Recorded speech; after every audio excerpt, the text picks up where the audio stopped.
It's a pleasure to know that you are watching this video. This video is about mini importation business blueprints, and that is what I'm presenting to you. Is a training on mini importation business, the profitable aspect of it. My name is Chibuzo Okoro, and I'm glad that you are here watching this video. I want to begin by saying a big thank you to you for trusting in me. Though you've not met me, but you parted your money with me. I'm glad. It means that there are people that can still trust, and it's a pleasure. That's me there, and the smile you see there is a trademark smile. That is how I smile always. Tough and thin time, I still smile. It gives me longer life. So you need to learn to smile. But that's not the business for today. I want to promise you one thing. For you to trust me and give me your money when you've not known me, I will do my best to give you all the steps I take in this business, all the steps that have helped me, so that you too will replicate it and it becomes profitable to you. That is one promise. Another promise I want to make to you is I will not incorporate irrelevant stories that has nothing to do with this business. No. The reason is that I don't want to waste your time for nothing. And secondly, I don't want to make the video to be big so as to consume your data, your precious data that you should have used for other things. I wouldn't want you to just waste it for nothing. So these are the things that we're going to do. So right now, let the class begin.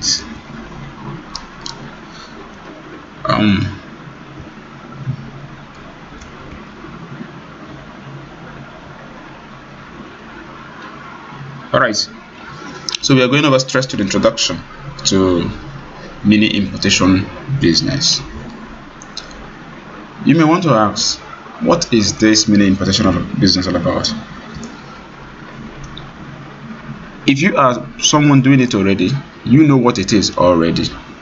However, you can bear with us, for there are some people who may be watching this who do not know what it is all about yet, and who are just starting. So there is a need for a crash course on this to carry these ones along, so that they will be able to understand what truly is this mini importation business.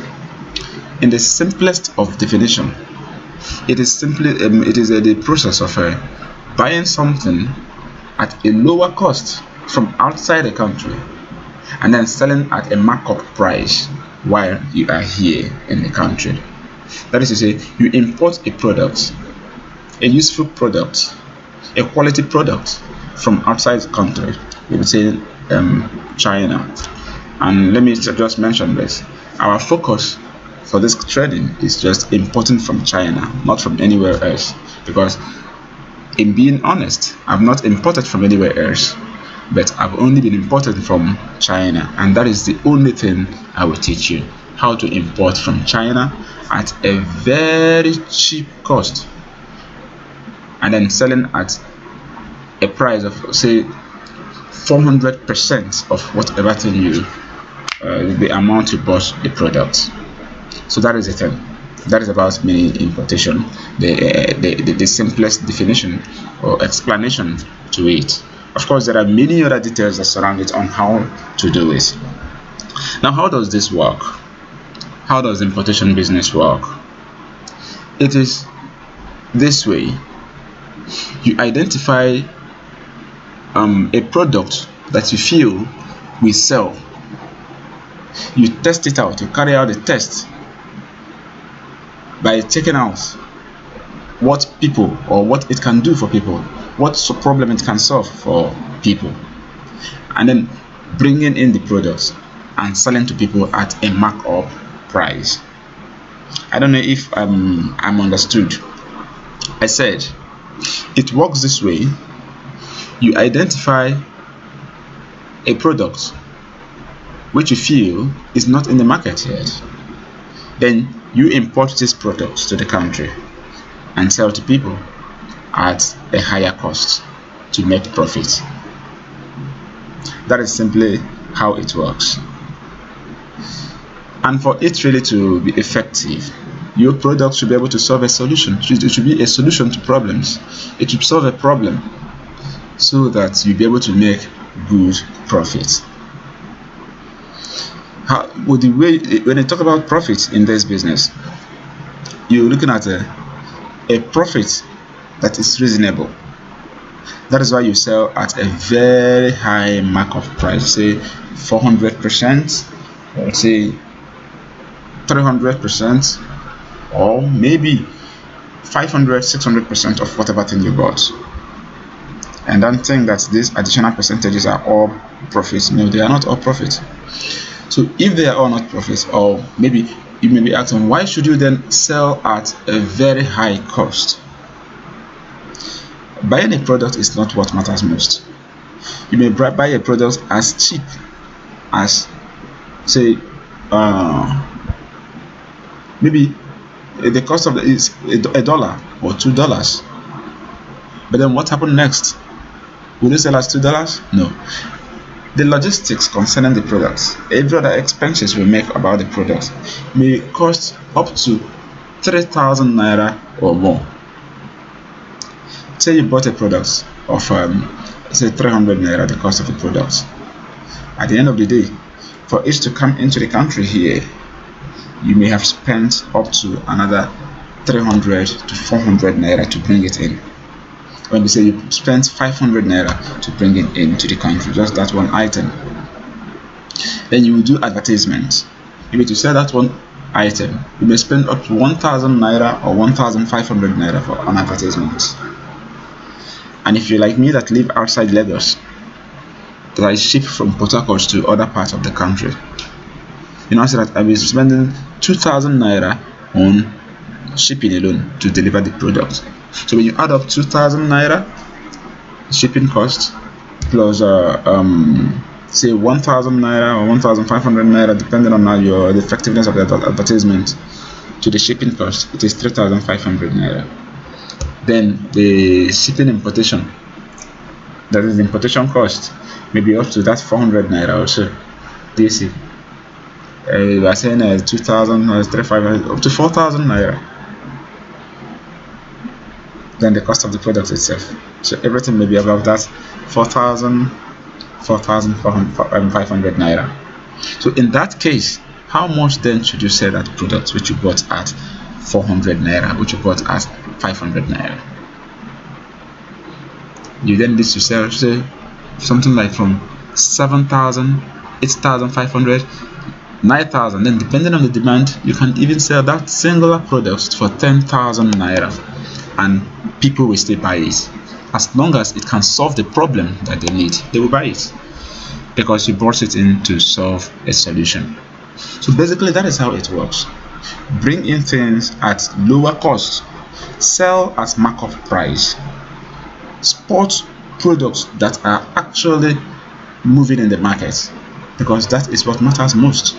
If you're able to get products that move, that sell so quickly, then you make it. And to be able to do that, you really need to bring in products that are high in demand, products that not everybody is already selling, but you join among the first persons, or you happen to be the first person that bring in such products. Let me give you an example. Last year, this black mask just came to the country.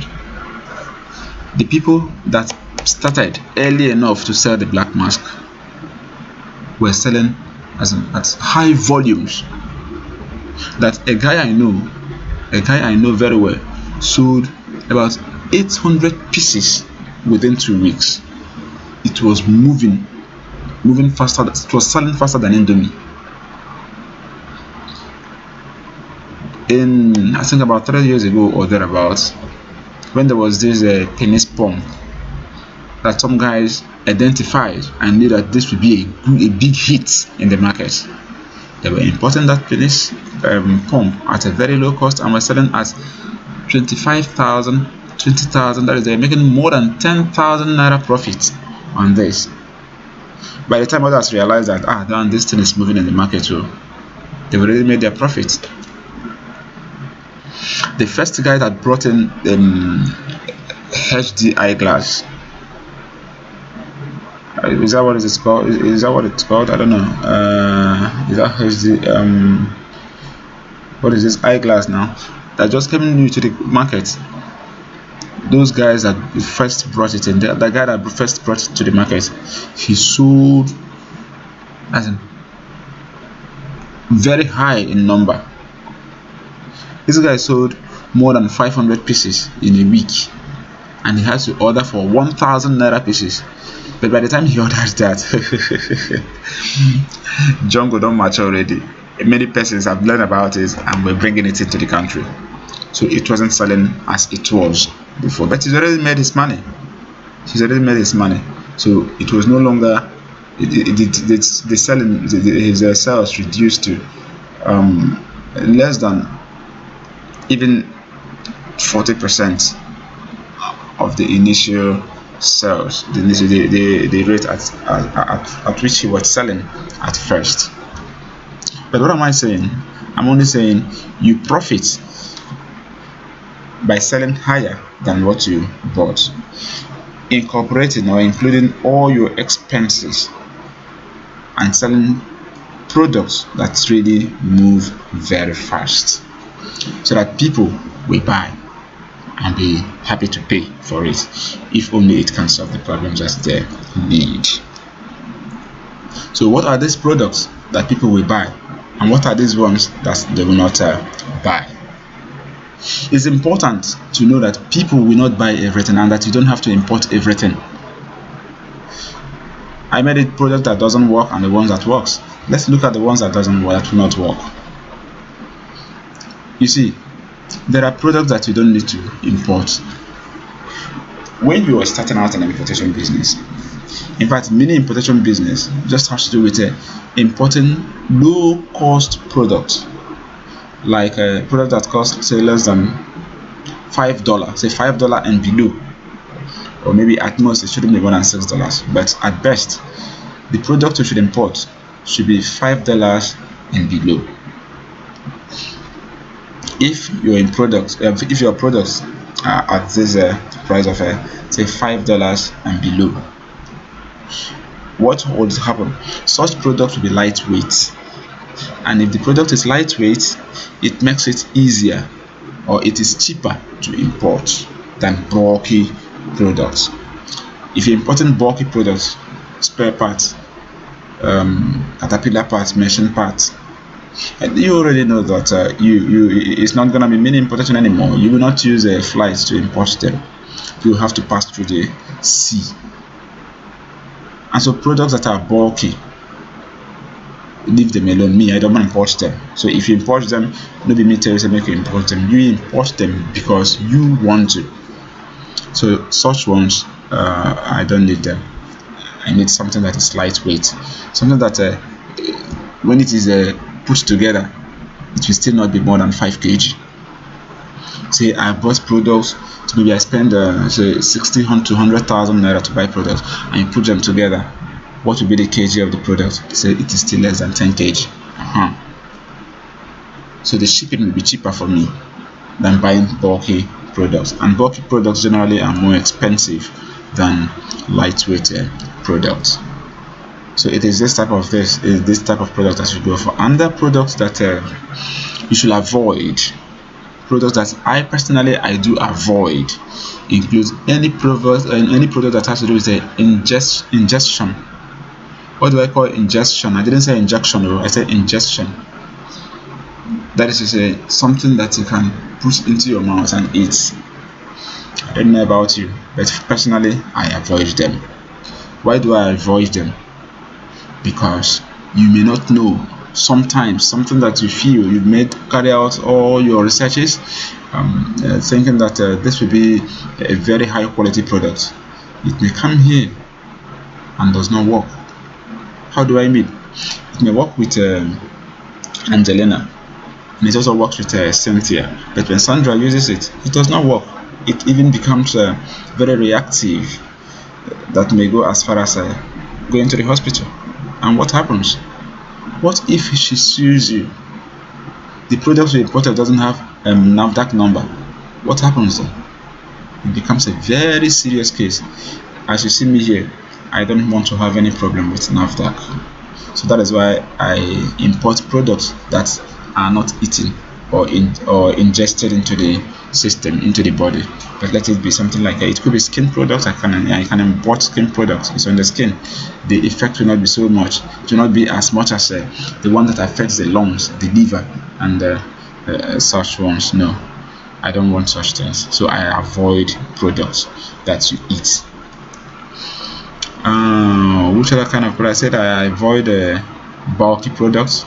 I also avoid the products that you eat. I also avoid products that cost more than $5 or say roughly more than $6. I don't import such products. No, I need something that is cheap enough to sell. Then again, I look for products that people really want, products that solve problems. So what are the ones that you can buy? Buy products that are cheap, low cost products. Buy products that people does not have to eat. Then buy products that people really need. Don't buy products because your friend likes it, or maybe you look at it, this product, the packaging is beautiful, I think I like it. Before you begin to like it, the business is not all about what you like. It is all about what people like, what solves their problems. This is what you should be thinking about. If your sister or your friend likes it, it's not bad.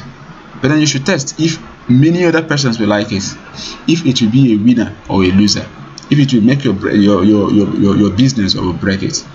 If you buy what people don't want, honestly, they will all heap in your house. You have nothing to do about them. So that is the thing. So buy what works, don't buy what does not work. Now, how do we know what works? How do we know? How do we source what people really want? How do we know hot selling products in the market? These questions I ask now. They are the most important questions to ask in this business. So it therefore means that sourcing for hot selling products is the most important aspect of this business. If you're able to source your products right, I tell you, you've hit the good mine. That is a good mine, honestly. So you must learn the skill to finding good products that sell, where to get them, and learn how to sell them. The next video will be focused on finding hot selling products. So watch out for the next video. That is what we'll be talking about now.